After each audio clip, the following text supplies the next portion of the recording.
even express myself and get it out, you know what I mean, and articulate what it is that I'm feeling. I think that's a very powerful thing when people can speak it and articulate exactly what it is they're feeling, or maybe not even exactly, but you can begin to talk yourself through it, you know, once you begin to speak it. That's the whole purpose of me even teaching or facilitating a writing course.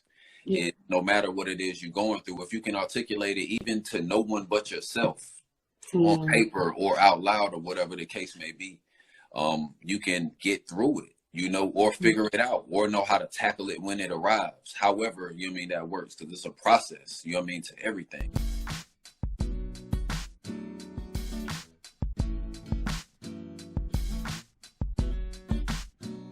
Hey, Kayla. We reimagine the season 3 with Bliss Talk. What's up? What's happening? How are you? I'm amazing. How are you?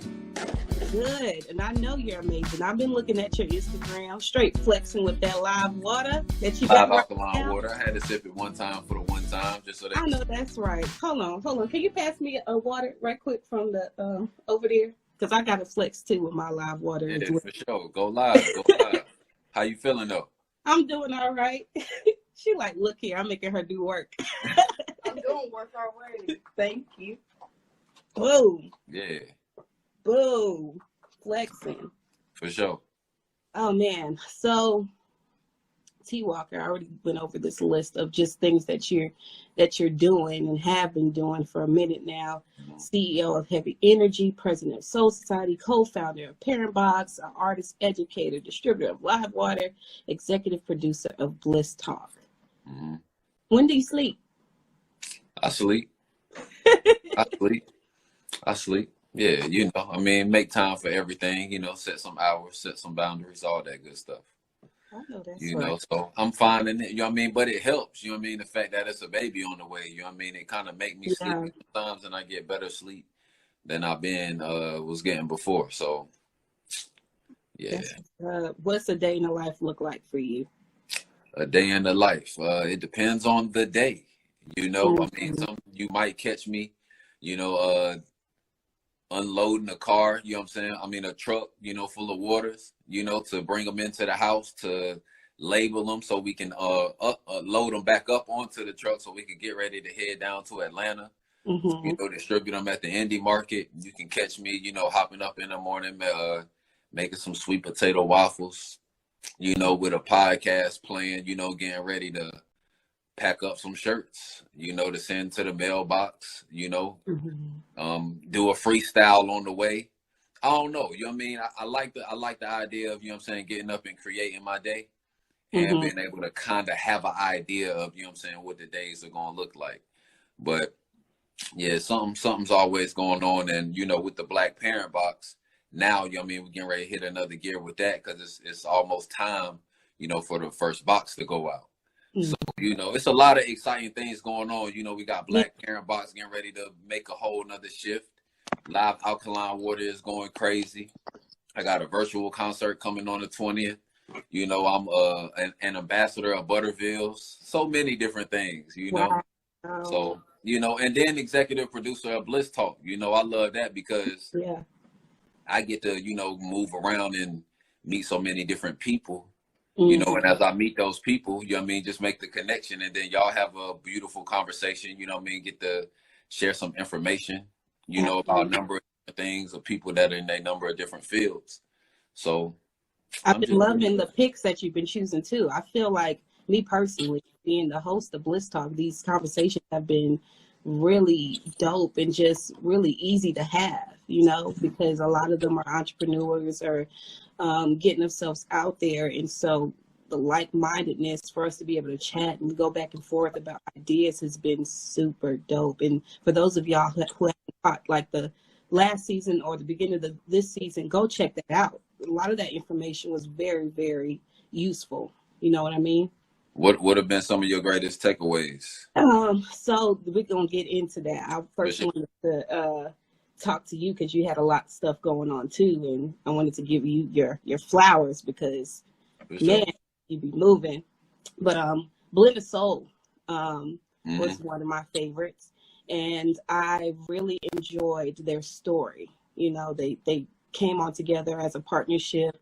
I think they were telling me that it started off as an idea, and you know, one of the sisters, she wasn't ready to fully go into that, but they kind of just put their toe in it, you know, and then it came out to be this thing where people enjoyed it. They were taking it to their jobs, selling it at a job first, and they was like, who's selling this, or who made this? And like, we did. So they just started making more of it, you know. And then how their branding came out was beautiful as well. And so they said they went a little bit broke trying to invest in it, you know. They was like, oh, we getting a little bit in the red, but they were telling me that it's working out. So did you get a chance to take a look at that interview? I didn't get to see that one. I just knew y'all's personalities, you know what I mean, would be dope when I met them at the Black Farmers Market. Yeah, they were really cool, you know what I mean, collective. I loved, you know what I mean, just their story. And then I tasted the lemonade. I got 2 different ones. I smashed the first one. Yeah. But yeah. I gotta give me some of that. Definitely gotta give me some of that. And then Lindo's Eyes. So we had a conversation about depression, and we also talked about safe words when it comes to, he had this bar where we were saying love is not a safe word, and that kind of stuck out with me. I was like, it's not a safe word. It's supposed to be, though. And so he was like, no, when you say that word, you're everything but safe. And I was like, I never looked at it that way. What's your perspective on that? You're never safe. I don't know. I mean, maybe it's because, I don't know. I'm trying to think of how I grasp that. Love is not a safe word. See, I was thinking more from a perspective of, even when you try to back me into a corner, you know what I mean, or disrespect me or whatever, we can't use love as the safe word to like free me of whatever torment you just put me through. That's not going to keep us, you know what I mean, here and together. That was my take away from it. You know what I mean? Yeah, that's a good take too, as well. My take was, you know, when you say that to someone, you're kind of relinquishing a lot of your power, so to speak, or you're very vulnerable at that moment when you're going to decide to love someone, especially if it's in a relationship. You know what I mean? But also personal relationships too. It's hard to get close to people because it's very vulnerable to be in a relationship with anyone. Even friends that you want to let in, you know, I can't trust nobody. I don't know what you're about to do. You know, people have that mindset. So I thought that was interesting that he was, you know, comparing it to a safe word. Did you have any specifics that you pulled from that interview? Nah, I didn't really watch the entire thing because I was on the road. But I really just like that, you know, how he even got into breaking that down, you know what I mean? So I like, you know, even seeing the entendre of that in a number of different perspectives, and just how he even broke down the reason why he was doing what he does out there in Philly, you know, and just seeing, you know, what's going on out there, the fact that people need that space for expression, you know, I appreciate and respect what he's doing, you know, for that, and his ways of, you know, going about doing it. Absolutely. Portia the Poet. I think I had like a 2-hour conversation with her. Obviously, we do similar things. She's out doing events, and I was like about OLP, and she let me know about the events that she does as well. But she had a piece on her page that talked about anxiety, so we got to chat and go into detail about that. We talked about, you know, my first Bliss Talk was with you, and then I think I opened up a little bit about my anxiety and how I feel about it, and then I realized myself, like, while I was saying it, I had anxiety, because now I'm letting people know that I have this not necessary issue, but it's a thing, you know. Anxiety is a thing. And so it was really hard for me to admit that. And I don't know if you have any like moments where you feel anxious, but what would you say to someone that's, you know, going through that? And how do you, I think everybody gets that little bit of piece of anxiety, you know? Yeah. My advice for, you know what I mean, just feeling anything in general is to feel it, you know what I mean, understand it, you know what I mean, and reverse engineer it, you know what I mean, what is causing this? All right, is this a trigger? Now, how was this triggered? you know, and try to figure it out that way. You know what I mean? And that's just because I'm in this space right now. Mm. You know, there's a number of different ways that I've dealt with anxiety. You know what I mean? Sometimes I've lashed out, but Yeah. I've kind of grown past that. You know what I mean? There were times where I had to just isolate myself from people and figure out what is going on. What am I feeling? You know, or do I even need to be around, you know what I mean, people right now? You know, so Mm. those were the stages for me. Like there was a lash out stage. There was me figuring out what was going on. There was me isolating and figuring out what was going on. You know, there was me utilizing expression, Yeah. you know what I mean, to even express myself and get it out, you know what I mean, and articulate what it is that I'm feeling. I think that's a very powerful thing when people can speak it and articulate exactly what it is they're feeling, or maybe not even exactly, but you can begin to talk yourself through it, you know, once Yeah. you begin to speak it. That's the whole purpose of me even teaching or facilitating a writing course. Yeah. Is no matter what it is you're going through, if you can articulate it even to no one but yourself, on Mm. paper or out loud or whatever the case may be, you can get through it, you know, or figure it out, or know how to tackle it when it arrives. However, you know what I mean, that works, because it's a process, you know what I mean, to everything, you Yeah. know. So those are some of the ways, you know, that I deal with it, you know, those triggers or dealing with the anxiety itself. Absolutely. What Absolutely. about you? You know what I mean? How do you handle it? How do you deal with it? I think that I often put myself right in the middle of that storm of anxiety, you know, like for Bliss Talk, for example. I don't even know why I started it because I'm really shy, but I'm here and I've been doing it every day, and it's kind of getting me over those little anxious moments, you know, to be in front of a camera, to talk to people, things of that nature. So just practicing, um, being in the forefront, I guess. But then also, you know, I built Out Loud Productions, and Out Loud was, I think, me subconsciously saying that, you know, I want to scream with expression, you Mm-hmm. know, because often I would find myself to this shell. And so I'm like, I'm not the only one that feels this way. And so I wanted to have that platform for other artists that might feel like they're bonded by resources, or just not quite ready to get on stage because of their nerves and things of that nature. But I wanted to make that a safe space for people, you know.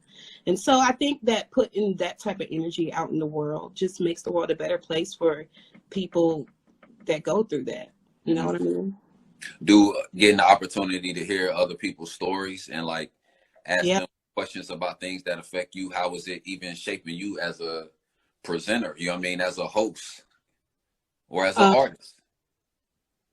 it builds confidence. It definitely does, you know, because when you're talking to someone and they're talking about their story, you realize that you're not much different, you know, because I think that a lot of the anxiety comes from is you thinking that you're the only person that's going through this, or you're the only person that are having these feelings about certain situations. But when you're talking and opening up to people, you realize that other people are feeling the exact, not the exact, but, you know, have similar emotions to different circumstances. So yeah, that definitely helps. And it's a form of therapy. I think that's why people go to therapy, so they can talk about these things that seem to be taboo in their everyday life. You know, you wouldn't just, you know, if it's a work professional thing where I'm often at 8 hours out of the day, you can't just, you know, grab somebody and talk about your personal business. Then they'll be all over the office or whatever. Right, But right. definitely grab your therapist or grab your friend and let it out there, you know. So, Or your pen and your pad. or your pen and your pad. Yeah, Mm-hmm. for sure. Let's see. We also talked about finding balance between work and home. Me and Portia did. And because I work 8 hours a day, because I'm a student, because I do Bliss Talk, because, you know, I run an organization, sometimes I don't think I'm giving my family and friends enough of me. Does that make sense? And Mm-hmm. so me and her talked about that a little bit in our conversation. And she said that with her being ambitious, she likes to, you know, mingle with ambitious people as well, you know. And for me, that's not my reality. So what kind of friend are you, and what kind of family member are you? How are you balanced? Because you do a whole lot too. Um, I try to communicate, or I just simply try to support, you know what I mean, what you have going on. But like, I don't always get to go home, you know what I mean, or see my family, you know, that I would usually maybe just pull up on, you know, that's in Maryland, you know what I mean, Delaware, whatever the case may be. So I do it through communication. Sometimes I still feel like I don't do it enough, or my grandmother will remind me that I'm not doing it enough. So I'm like, so it makes me think about it, and then I'm like, all right, you know, I have to, you know, put forth a little bit more effort here, and I'm appreciative of them letting me know, because I'm like, all right, boom, let me make sure, you know, and you never know what life, you know, has to come, you know, so stuff like that, you know, communicating or supporting, you know what I mean, somebody's dreams, you know what I mean, or ideas or ambitions or whatever it is they have going on. You know, everybody that I'm surrounded with, as far as my tribe, my queen, my brother, everybody, like, we have different things that's going on. So sometimes it's a matter of supporting, you know what I mean, what they have going on, or supporting the idea, or taking out the time to build on this idea together. How can we enhance all of these things that we're doing? You know, and the way that I like build on ideas, while I'm having a conversation with somebody, something else, you know, will begin to build on top of that. So I'll just have conversations with people about ideas. You know what I mean? Me and bro will talk about ideas. You know what I mean? Me and Chelsea will talk about ideas and things, or me and my aunt will talk about ideas, and we build on ideas for our own particular things, or something we can collaborate on together, whatever the case may be. So, I mean, that's what type of friend I am. I'm kind of the one that check on people, you know, sometimes, and then I'm the one that'll isolate you sometimes, and they be like, dang, I ain't heard from them in a minute. But, you know, ain't nothing going on. I'm just chilling. I'm recharging, because I exert a lot of energy. I think that when you are on this journey and you're a busy person, you got to work hard. I mean, it's either you're going to work hard or you're going to be snagged it, you know. And so I think that people who love you will appreciate that, appreciate your ambition, you know. But also, it's good to keep it in the back of your mind to also think of ways how you can be a better friend, you know. Recharging to self-care. I agree. Now, I do. I mean, in some cases, I know I can do better. So that's why I appreciate them letting me know, you know, because, you know, it's not even just for them. You know what I mean? It can be other people around me that need more of my time, or more of me, or more, you know what I mean, response, whatever the case may be. So it's like, okay, I hear that from you, and that could be for a wide range of things, you know. So I appreciate, you know what I mean, however messages come. Absolutely. Shout out to Brooke, who's in the chat right now. She's actually the one that purchased these live waters that's been sitting right here in my household. For sure. I haven't drink them yet. I appreciate it. Listen, I mean, if you do, I mean, they can always be replaced. You need you some live in your life, though. You have to get some live in your life. Like, you can't live without live. I'm gonna drink these right here, to be honest with you, because she don't want them, but I want them. But what was I about to say? India. Also, Brooke, if you have anything, because Brooke, she puts the videos together. She watches the Bliss Talks like a few times before they get edited and they're ready to go up on YouTube. So if you have anything you want to put in the chat for us to talk about, like any moments that you really, really loved from the Bliss Talks, so we can chat about that. I would love that feedback too. India, I just spoke with her, I think Monday, and we were talking about breaking stereotypes, and I loved her perspective on breaking stereotypes, because she talks about it as a fashion person, the things that she wears, you know, just because she's wearing something like a rainbow doesn't mean that she's, you know, in the LGBTQ. She may support it, you know, but that's not what it represents. It's just because she wants to freaking wear it, you know. So how do you feel about stereotypes in whatever form, whatever perspective you got on it? Stereotypes are funny. They're hilarious. You know, it don't really faze me anymore, you know what I mean, because of how much I love comedy. You know, it's kind of I'm aware of who is who and how people are already looking at me, right? So I'm gonna just live and move and act accordingly. Like, I already know you might think I'm some nigga, you know, with these locks that's a gangster thug. Whatever. All right, you know what I'm saying? I know that ain't me, but whatever is providing this force field to keep you up out my face for the moment, beat it. Now, I mean, of course, there's always the negative side that comes with that, which is the same reason why police brutality happens. You know, so like I said, I just move accordingly. I know what is what. You know what I mean? Stereotypes allow me to understand how people are thinking. Oh, cool, you live by that? All right, bet. You know what I mean? I understand who you are now. I like to know who people are by the face. So if you can bring a stereotype towards me, all right, boom, I see how you move. Yeah. And I can still have a conversation with you because now I know to watch them hands, you know, because I already know what you think about me.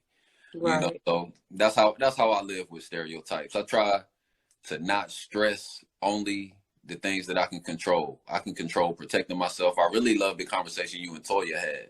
You know, about, you know what I mean, the gun control. I can control protecting myself. I can control the energy I have around me.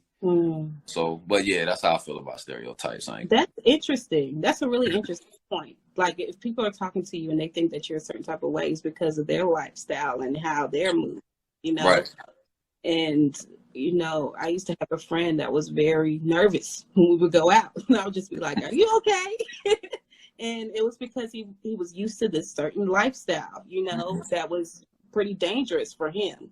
But I'm just like, I'm a little aqua black girl from, you know, the West Side. So I'm not really sure what's going on and why he's feeling this type of way. But his energy is just like really, really skittish. So it made me nervous, you know, what you got going on and what have you seen? And people see this life through different lenses. And so, you know, I think it's a really good idea to be objective and understand that, you know, it's not a good idea to stereotype people. Have that conversation, you know. Or put people. I mean, some people you're never gonna get out of that, right? You know what I mean? They're gonna do the things they do. They're gonna feel how they feel. Certain things are embedded, you know. So some people I might be able to have the conversation with, you know what I mean, about why do you feel that way? And some people I'm gonna be like, I'm glad to know you feel that way, and move around. Yeah, definitely.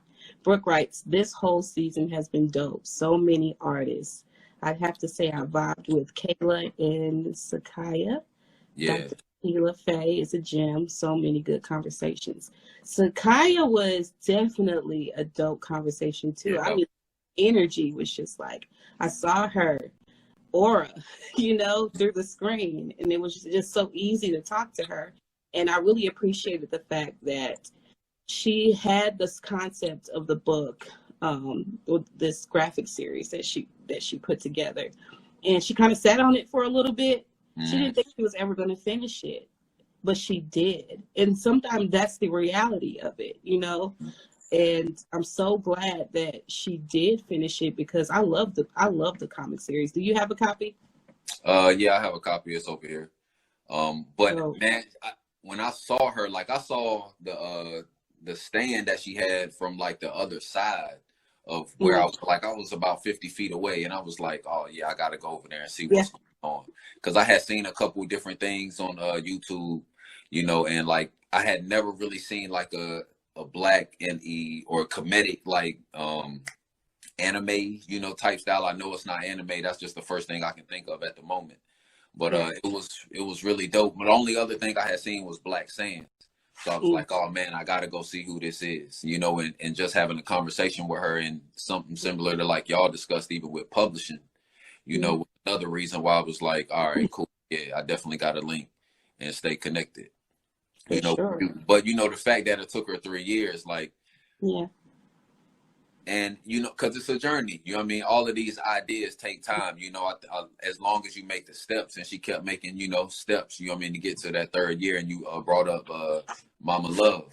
And Mama Love, you know what I mean, to tell you straight up, like, yeah, she's published a book, but she said her first book took her whole life. You know what I mean? She's like, it took her forever to really write that book. It just took her pushing through it. And now she is doing all the things she's doing, same with Sakaya, you know what I mean? Like, now she's getting active, you know. So that was really dope. I love that conversation too, you know what I mean, between that the imposter syndrome and her discussion about the plants. That was cool, because I got some ideas about a whole plant show that I want to do, that I have to hit her up, you know what I'm saying, and collab on. So snap. If you guys have not seen that episode, if you guys haven't seen all these episodes, episodes, but I wanted to point out Sakai's because her story is just phenomenal. Mm. It's on YouTube on the Bliss Talk channel. Check out that entire episode and grab you a copy of that graphic novel. What I thought was interesting about the novel, I mean, not the graphic series, sorry, was that it was based on Egyptian mythology, right? And I don't think I've ever seen anything like that for like a graphic series. Like Yu-Gi-Oh was supposed to be like a Egyptian mythology too, right? But those characters weren't our color. And so I thought this was super dope that, you know, not only is it that, but then the artist that she chose, she said she didn't want it to look super like, you know, Asian, like a lot of the graphics that she's seen before, or, you know, the TV shows and things of that nature. And I was like, yeah, the faces are more rounded and look like us, you know? And I don't know. I just have to give her flowers. That was amazing. If you guys haven't read that yet, go ahead and read it because the storyline is dope too. So we got to push her to put out some more work. Yeah, for sure. I mean, I'm about to reach out to her again anyway about doing the plant show, and then I'm gonna have her come to my writing class and, you know, teach, you know what I mean, some of my, you know, students about publishing a book. Because so in the middle of that, I'm gonna be like, hey, when your next book coming? I gotta see the next one. Right. But yeah, and the artist that she worked with too, like that joint was fire. You know what I mean? He really connected with what she wrote. So I love how that vision, you know what I mean, came all together. I love when like a collaborative can come together to execute a vision. That joint is fire. Yes. Brooke also talked about Kayla. That was a dope conversation too. If you haven't checked that one out, that's a very edgy Bliss Talk. I was like, yes, edgy. It allowed me to be a little bit more edgy on the show because we're talking I can tell about you was having fun. Yeah. We were talking about keys and concepts for the last 2 seasons. Then we have this show where we're just like, we're just going to put it all on the table, right? And just be a little bit more open and real about stuff, you know? But we also got people are adults. So that's what I like about like even her clothing, you know what I'm saying? And like the messages that she has on it, and you know what I mean, starts and presents at the same time, because it's all meant for like education. Like even when you come to children, like they're gonna like know about sex, you know what I mean, at such a young age that they've got to be educated on it early before they do some dumb shit, you know? So it's like, yeah, some stuff is edgy, and it's like, you know what I'm saying, long as we don't jump off the edge. Yeah, for sure. And I like how we can, you know what I mean, bring messages forth with creativity, you know? But it was interesting. She was like, she likes taking the pictures instead of creating the clothing, you know? And I thought when she said that, it's kind of like me with writing music right now. Like the writing of music isn't the most fun part for me. It's like recording music, performing music, you know? And it's almost like it's writing is like the space in between, you know, or something that get me stuck in between, unless I'm sitting right at the mic and freestyling and creating. But it's like, so I kind of understood that it's like, now that product, you know what I mean, I've already had this adrenaline rush of, you know what I mean, I like my next space of creativity. At the same time, do you ever, you know what I'm saying, get like that with the Bliss Talk or like with your music, where it's like, all right, I like watching it, you know, better than I like recording it now and like studying it or something like that?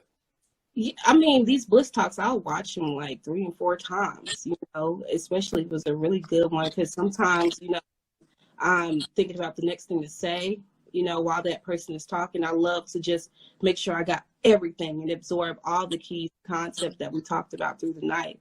And I really enjoy watching our Bliss Talks. And I didn't think that I would, you know, because sometimes it's hard to hear yourself talk or, you know, or play back stuff that you done.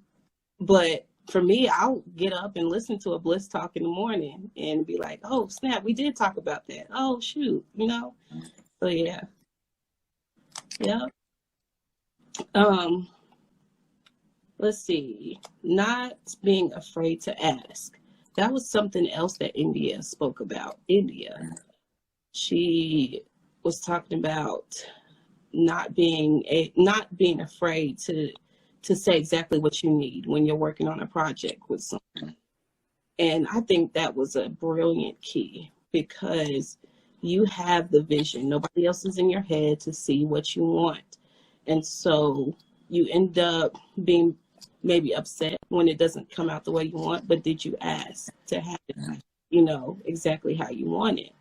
And I think we've talked about this in a couple of Bliss Talks about that diva effect, or someone making you feel like you're being a diva because you're being very specific in what you're asking, or asking for help. And I think either way you spin it, like,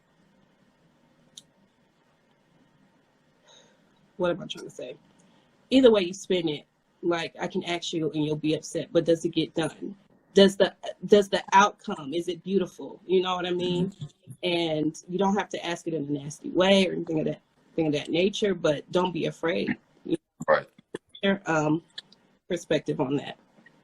I mean, long as you don't ask in a nasty way, like you said, and I try to, be the same way, with people. If I need something, I'm gonna ask. I'm gonna be respectful about it though. Like, why wouldn't I? You know what I mean? So that's what I expect, from other people. Unless you ask me in a disrespectful way, then I might be reluctant, to do what it is that you're asking me to do. I'm gonna do it next week. If I do it, I mean, how you ask me. Part of that. That's what I think about the most when I ask somebody to do. How am I asking?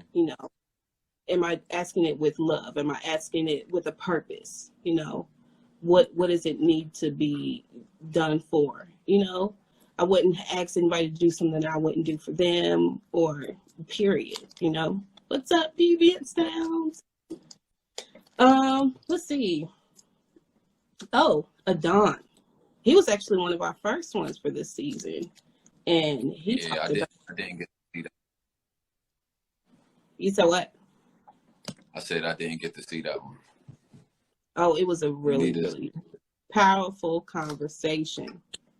Definitely a powerful conversation. You guys need to check that one out. He talked about resilience, and he linked that to self-care. And I was like, you know what, you're right. Taking care of yourself is a form of resilience. And he was saying that was a quote from Angela Davis. What are ways that you use your self-care as a form of resilience, and how does that get you ready to do what fulfilling your purposes? That's interesting. That he even brought that up, right? Because the self-care. So I have the shirt, "Self-care is revolutionary." Right. And I created it because I was watching a documentary on radical self-care. Or it's a series about radical self-care, and Angela Davis was one of the people, that was interviewed, and she was discussing self-care for radicals and revolutionaries, and about how she felt like the Black Panthers would have had a much more extended life had they taken better care of themselves. The things that they were eating, working out, or just certain other things, like they were taking care of all these other things and everybody else, but not so much taking care of themselves. So that's why I created that. So I think that's no coincidence, that he even mentioned that, because that's my guy, but one of the things I do is those very same things that I just mentioned. I take care of myself by working out. I'm working on eating better. I'm working on making a much better space, for my family. Those are the things, so long as, because I need my family to grow, in order for this legacy, this empire, all of these things that I'm working on to even sustain, so those, are the ways that, I handle that, and make sure that even the radical things that I'm creating, the beautiful light things I'm creating, have a long lifespan, because I take care of myself. There's so many different ways to self-care, one of my ways has been trying to keep myself organized, making sure just the little things around the house is taken care of. because I don't know about y'all, but you know, when I wake up and there's clean everything, like that's a good day. You know, that's a beautiful day, and it's just it opens up a space of clarity for me. Also, just he was also talking about this when I talked to Adon. Those moments, like when you're in the shower, those alone times, like make the most of them, you know, because sometimes that's the only time where you have where you're not, it's not all of this background, you know, Right. background noise. And I definitely do I make the most of my shower time. I mean, I'll be in there having a full concert. Just I don't even like nobody knocking on the door while I'm in the shower. Don't even come in here. This is me time, you know. Kick out my cat. Like this everybody. is time. Me time. That's, I mean, it's one of my meditation moments when I get to do that. Yeah. That's deep. I mean, I think people, you know, or people are beginning to not limit meditation to just a right. Understanding that so many things are meditative. So yeah, that's dope. I mean, whatever's gonna take you to that place, into that space where you can tap in and, you know, get away for a moment, you know what I mean, recharge yourself. Yeah, the shower's that place for people, but I think it's a thing about water, you know, that charges people all together, you know what I mean, whether you go to the beach, you know, to move in water, or even in a pool, but it's definitely not the same as a beach, you know what I mean, water that's moving, you know, like a shower, you know. So I don't know, I just think about how our body responds to things. For sure. Definitely. When I get my money right, I'm getting me a hot tub and I'm putting it there on my patio. I'm not playing. Next time I come over here, it's gonna be a hot tub back there. But nah. Yeah. That was it. We did it. For sure. Now, how did you like Toya?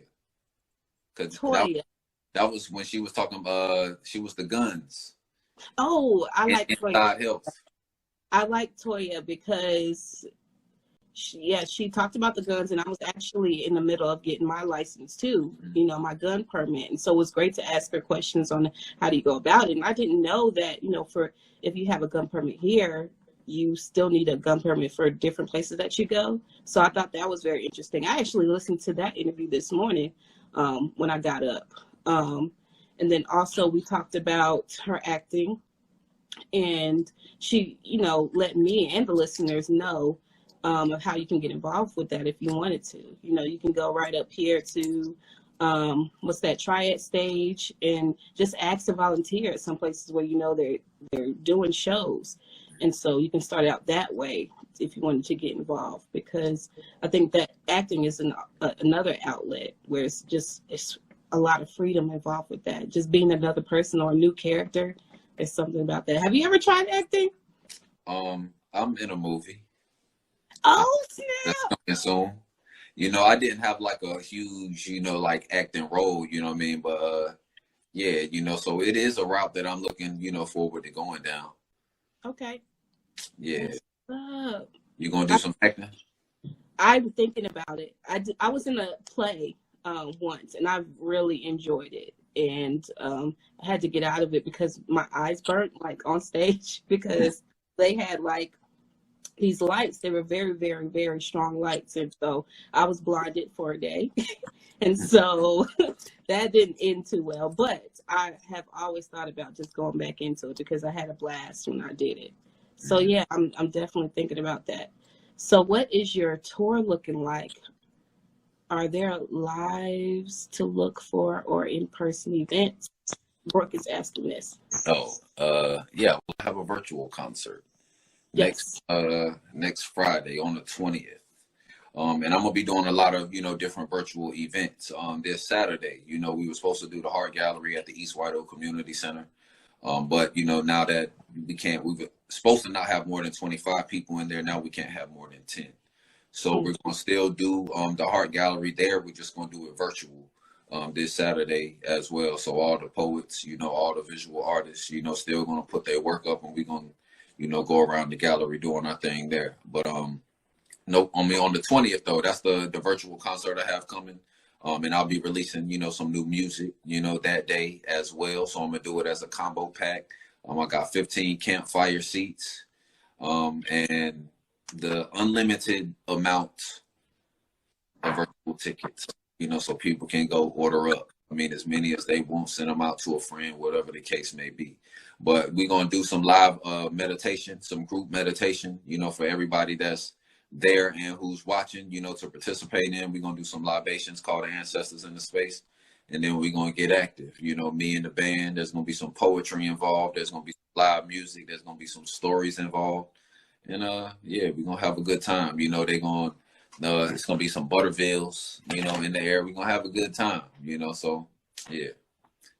Go get them tickets. The link is in my bio for 11/11. Sounds dope. Campfire sounds really, really dope. Yeah. Matter of fact, if you available, I got you a campfire seat. Oh snap! So come through if you available. 7:30 until campfire. What time is this? What day is this? This is the 20th, so it's a Friday. Next Friday. Okay. Yeah. Try to make it happen, Captain. Yeah. That's really dope. Anything else? This is our season finale, y'all. For sure. Season 2, like we done ran through 2 seasons quick, kind of season 3 for real. You know what I mean? It's just the first one was in a building, and we didn't get to record everything. So this is really that's right. 2.5. That's true. Really, really true. Yeah, for sure. But yeah, I'm looking forward to season 3 because I got some ideas and I know you got some ideas, and I think the people, everybody that's tuned in is gonna really, be interested in what's next anyway. When you hit number 3, I think it's something special about the number 3 anyway. So the third season, gotta be special. The third season will be probably January of 2021. We'll start fresh, a whole new year. I definitely got some ideas about how I want to do. You know what? I've been seeing other people go live on YouTube, and I'm just like, what if we could do that? I would love to do that because it looks like this.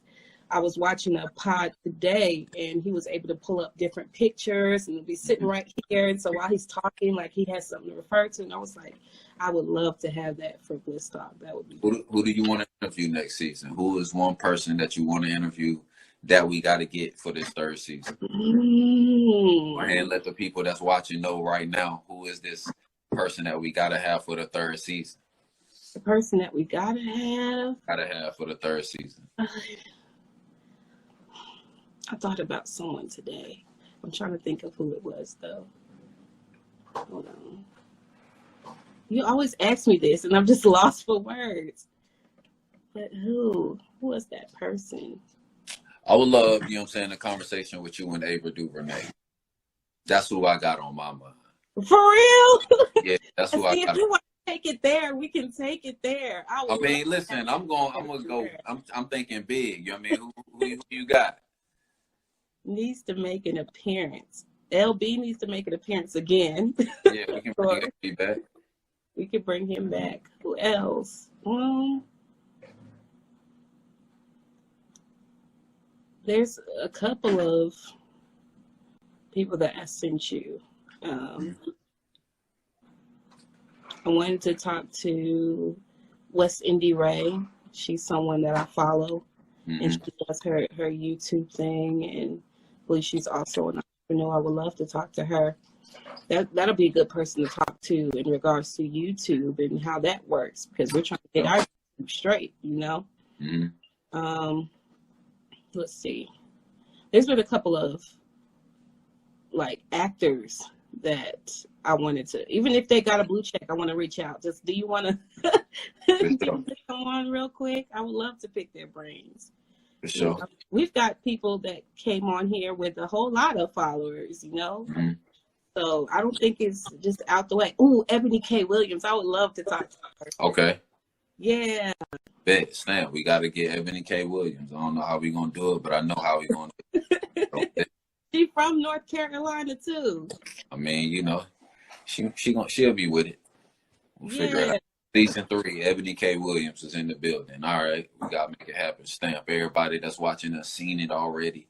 Anybody that watched the playback gonna see it and be like, damn, all right, they gonna have Ebony K. Williams. We done told the people, Ebony K. Williams. Yes. Okay. Push your board status. Ebony K. Williams. I actually talked to her via DM, and she hit me back and everything. Mhm. So we're already shooing. Maybe. Oh, bet.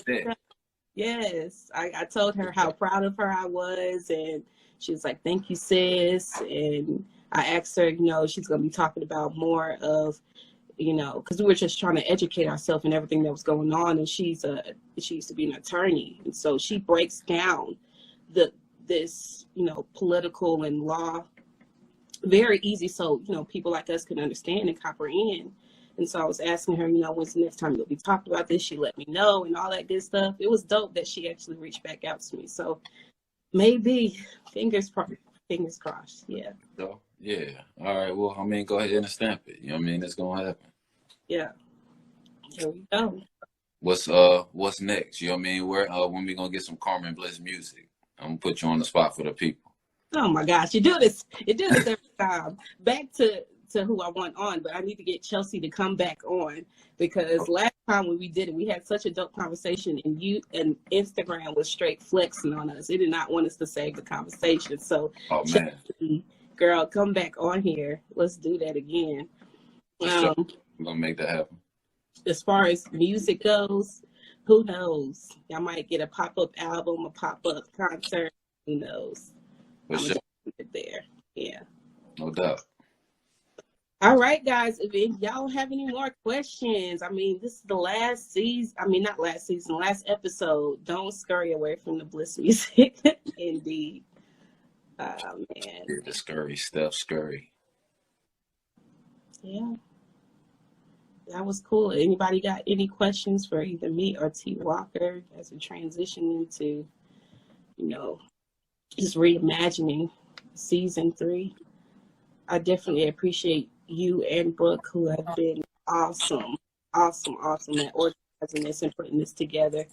I talked to some of our guests after we leave, and they're just like, it's so dope that y'all work together with this Bliss Talk. It works. Yeah, for sure. I mean, I appreciate y'all. You know what I mean? I like, just how a team works, when you see things executing, and then I love the fact that these conversations, like some of these interviews I want to have with people, but I get to, catch some information, off of you interviewing some of these people. So it all works together. It does. Well, I don't see any questions. I'll see y'all in season 3. Season 3 it is. I'll holler at y'all in season 3 when we get Ebony K. Yes, we're going to have Ebony K. Ebony Sure. K, yes. Yeah, for sure.